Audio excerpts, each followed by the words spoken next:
5, 4, 3, 2.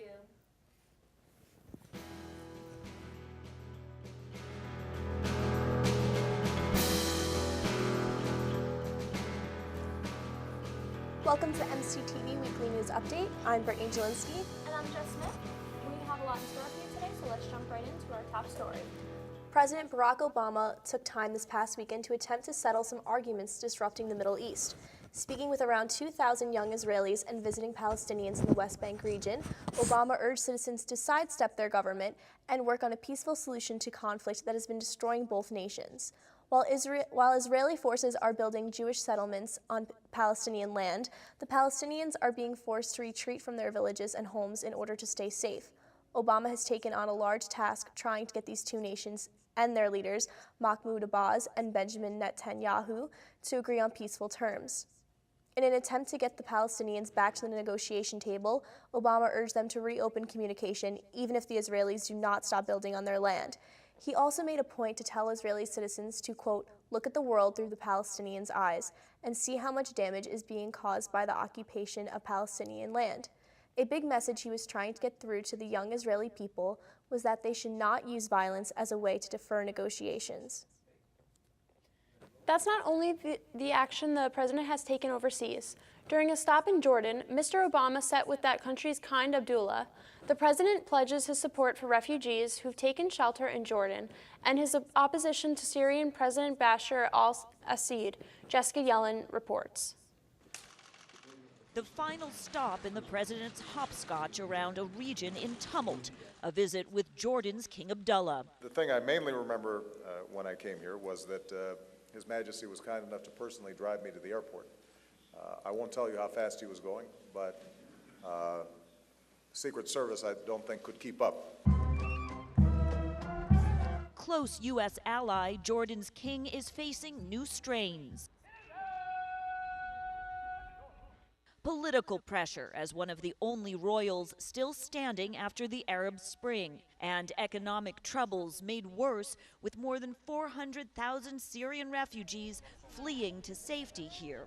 So President Obama jetted to Amman to show support. But he arrived late, delayed by a sandstorm earlier in the day. Yeah, I apologize for the delay. That's what happened. We ended up having a dust storm. So we couldn't helo, so we had to drive it. To the Kingdom of Jordan, he announced an additional $200 million in U.S. aid. To the world, he promised an end to Assad's slaughter. And I'm confident that Assad will go. It's not a question of if, it's when. But asked how that will happen, he struck a defensive note. It's fair to say that the United States often finds itself in a situation where if it goes in militarily, then it's criticized for going in militarily. And if it doesn't go in militarily, then people say, why aren't you doing something militarily? Action proved easier in Israel, where the president scored a diplomatic coup, arranging a détente between the prime ministers of Israel and Turkey, former allies whose 3-year standoff has had ripple effects across the region. During my visit, it appeared that the timing was good for that conversation to take place. I discussed it with Prime Minister Netanyahu, and both of us agreed that the moment was right. And fortunately, they were able to begin the process of rebuilding normal relations between two very important countries in the region. So Brittany, what do you think about President Obama's involvement with this? I think that this is a very difficult task and situation that Obama's gotten himself in, but I think that he's handling it very well, and I think he's almost inspiring what he's doing over there. I think that people should learn from him. I definitely agree with that. These are not the only Middle Eastern nations dealing with arguments and opposition. One small island just off the coast of Lebanon is facing a different type of crisis. A country crippled by debt, Cyprus labors to meet the requirements of €10 billion rescue package. Forget the potential images of customers making a run on banks. As CNN's Nick Patton-Walsh reports, even the bank employees are on edge.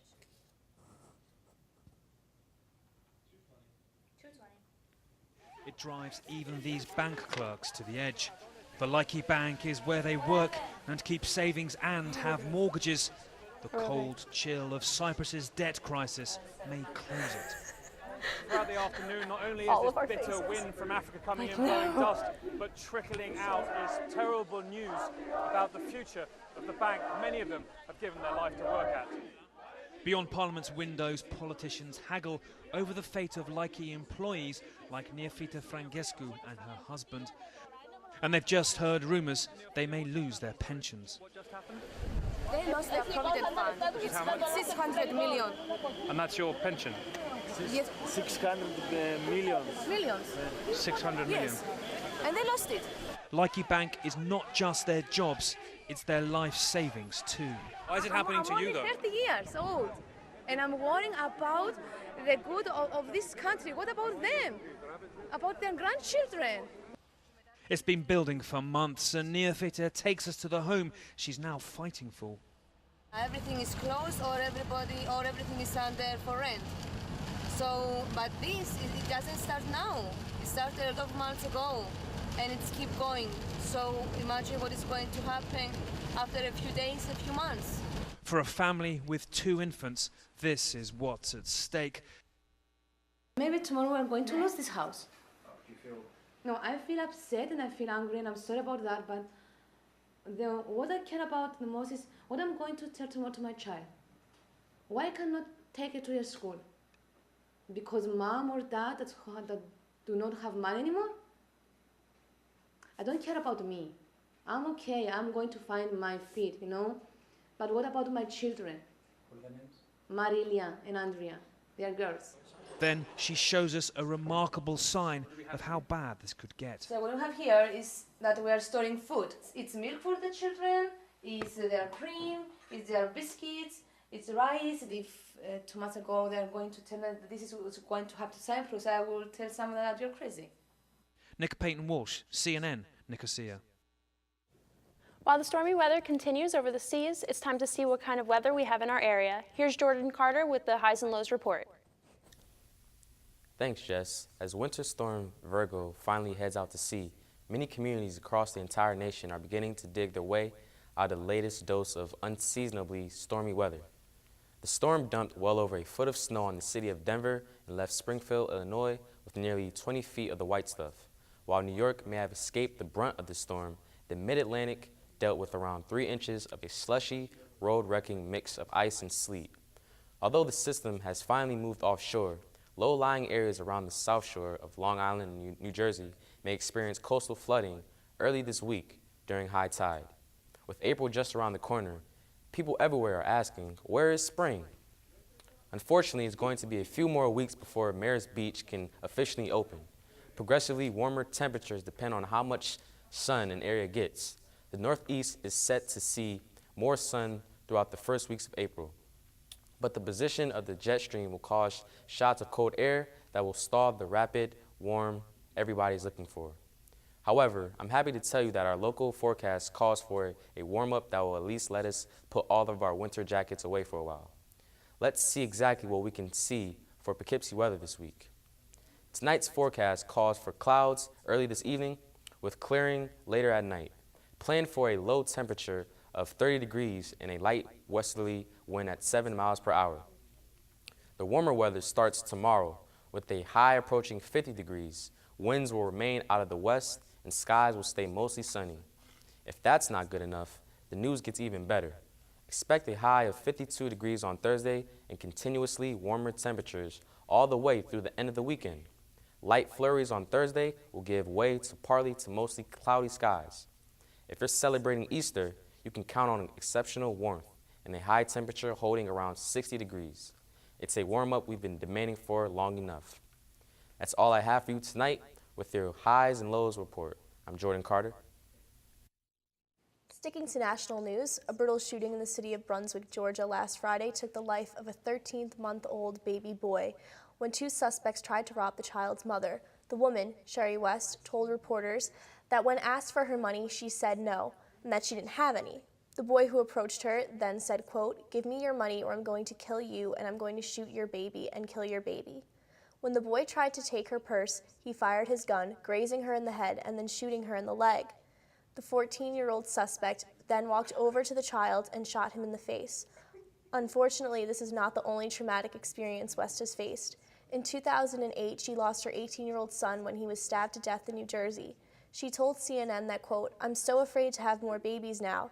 I tried to raise really good kids in a wicked world." As of Saturday, the weapon used in the crime has not been located, but 14-year-old suspect and 17-year-old DeMarcus Elkins have been taken into custody.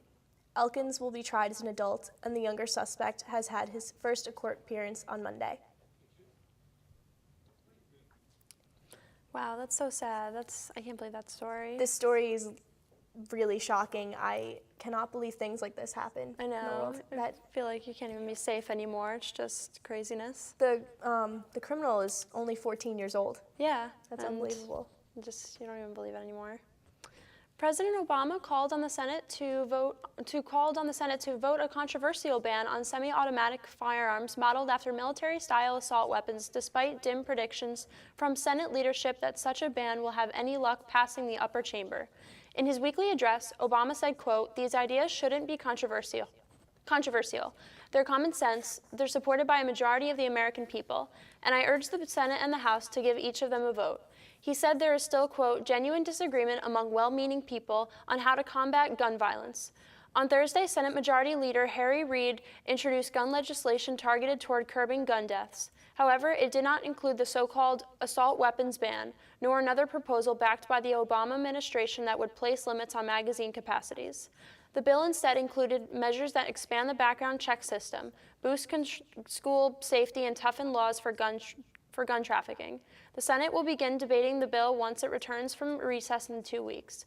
Because of fierce opposition by the National Rifle Association, Republicans and some Democrats would get fewer than 40 votes on the assault weapons ban, Reid said, far below the threshold needed to defeat a filibuster or pass the Senate.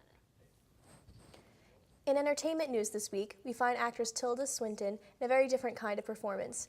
An animated cavemen rule the box office. Carl Azuz has more with your Hollywood Minute.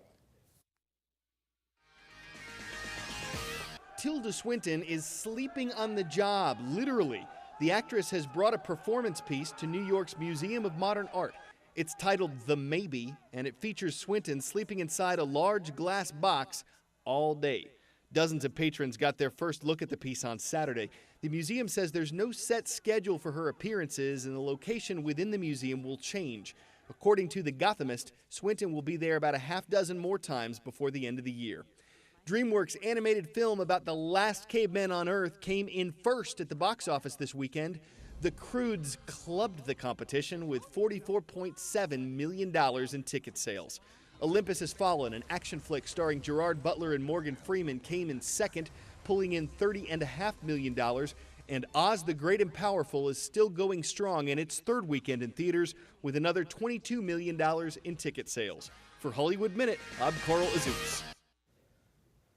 One social media monster is looking to make it a whole lot easier to find out exactly who and what your friends like. Facebook has been slowly rolling out a new search function to its 1 billion users, one that draws upon your connections to better sort through information, photos, and likes. Kara Kafu caught answers from the social networking site about the new tool and what it means for your privacy in this week's Clicked In. When looking for a book, a movie, or a restaurant, why not get a little help from 1 billion friends? That's kind of the premise behind Facebook's new graph search function. Basically what it does is it takes everything that you can already see on Facebook, so the things that you've shared, that your friends have shared, that other people on Facebook or in your community have shared, and it gives you a way to search over all that. The search is largely driven by phrases, and since it draws upon people you either know or are somehow connected to, the idea is it gives the recommendations more weight. For example, movies my friends like, or cafes in Washington my friends visited. You also get to see who likes what. Right now, the function is only available to a small group of beta users, but you can sign up for a wait list. We're rolling this out very slowly because we want to get feedback from people. We want to make sure this is something that's great. For those concerned about friends of friends seeing personal information, it's worth clicking on the padlock icon on the login screen and reviewing and adjusting privacy settings on posts past and future, and what's seen by friends and publicly. I'm Karen Kafa, and you're now Clicked In.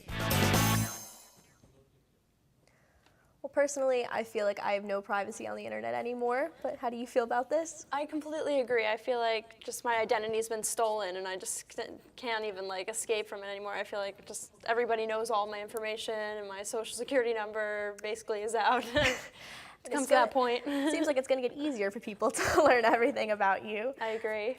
But while you're sitting at that computer, it's easy to pass the time with a snack or two. But a new study asks, why are we eating too much salt? According to the American Heart Association, the answer is yes. A new study put out by the AHA finds that 75% of the world's population consumes nearly twice the daily recommended amount of sodium. Why? Because hidden salt is everywhere. Here's Elizabeth Corden with today's Health Minute. The Centers for Disease Control says healthy American adults should be eating no more than 2,300 milligrams of sodium per day. But study after study finds that people are eating way over that amount.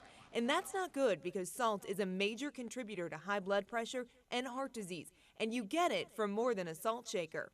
Nutritionists say very few people read the labels when it comes to sodium content, and when we do, we're so concerned about fat and calories that we forget to look at the milligrams of salt, so be watchful of the ingredients. The CDC lists these foods as having shocking statistics. Watch the tomato soup, especially if it's in a can. A serving of this comfort food can pack a walloping 700 to 1,200 milligrams of sodium. You may love them, but frozen plain pizzas also have up to half your daily limit in just one serving. And watch what you put on that healthy salad. Some dressings can carry up to 500 milligrams of sodium every time you visit the salad bar, even if they're fat-free or light. Also, any type of bread can contain 210 milligrams of salt per slice. Physicians say it's important to moderate your salt intake because the right amount of sodium is good for your insulin levels and thyroid. So try to follow the daily guidelines. For today's Health Minute, I'm Elizabeth Corden. After serving 23 years in prison for a murder he did not commit, David Ranta was released. After just 2 days of freedom this past Friday night, Ranta suffered from a serious heart attack. When brought to a New York hospital, doctors found that one of his arteries was completely blocked and another was halfway closed. Ranta was given a stent and is expected to undergo another procedure. The man was convicted of killing a prominent Hasidic rabbi, Chaz Wurzberger, in 1991. He was suspected due to his failed robbery of a jewelry courier in Williamsburg, Brooklyn, 1 year prior. He was sentenced to 37.5 years in prison. He was released last week after prosecutors acknowledged the evidence against him had fallen apart over the years.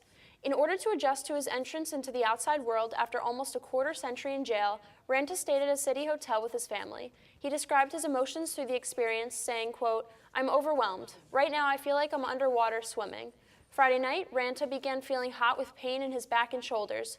Though he takes medication for blood pressure, he had no prior history of heart trouble in prison, according to his lawyer Pierre Sussman.